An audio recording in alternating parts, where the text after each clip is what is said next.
ശബരിമലയിലെ സ്വർണ്ണപ്പാളികൾ കളവ് നടത്തിയ ദേവസ്വം ചെയർമാനെ നീക്കം ചെയ്യണമെന്നും ദേവസ്വം മന്ത്രി രാജിവെക്കണമെന്നും വിശ്വാസികളെ വഞ്ചിച്ച പിണറായി സർക്കാരിനെ നിയമപരമായി ശിക്ഷിക്കണമെന്നും ആവശ്യപ്പെട്ടുകൊണ്ട് ചാലക്കുടി മണ്ഡലം കോൺഗ്രസ് കമ്മിറ്റിയുടെ നേതൃത്വത്തിൽ പ്രതിഷേധ പ്രകടനം നടത്തി. ചാലക്കുടി എംഎൽഎ സനീഷ് കുമാർ ജോസഫ് പ്രതിഷേധ പ്രകടനം ഉദ്ഘാടനം ചെയ്തു.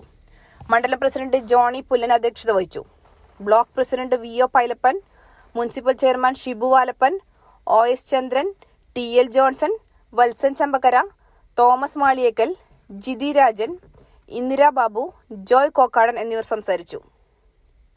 സ്വാമി അയ്യപ്പന്റെ ശബരിമലയിലെ സ്വർണ്ണപ്പാളികൾ കട്ടുമുടിച്ച ഈ സർക്കാരിനെതിരെയും അതുപോലെ തന്നെ അതിൽ കൂട്ടുന്ന അവിടുത്തെ അഡ്മിനിസ്ട്രേറ്റീവ് ഭരണകർത്താക്കളെയും നിയമത്തിന് മുന്നിൽ കൊണ്ടുവന്ന് ശിക്ഷിക്കണമെന്നും അതുപോലെ തന്നെ ഇവർക്ക് വേണ്ടി ഒത്താശ പാടുന്നവരുടെ വകുപ്പ് മന്ത്രി വി.എൻ. വാസവൻ രാജിവെച്ച് പുറത്തു പോകണമെന്നും അഭ്യർത്ഥിച്ചു.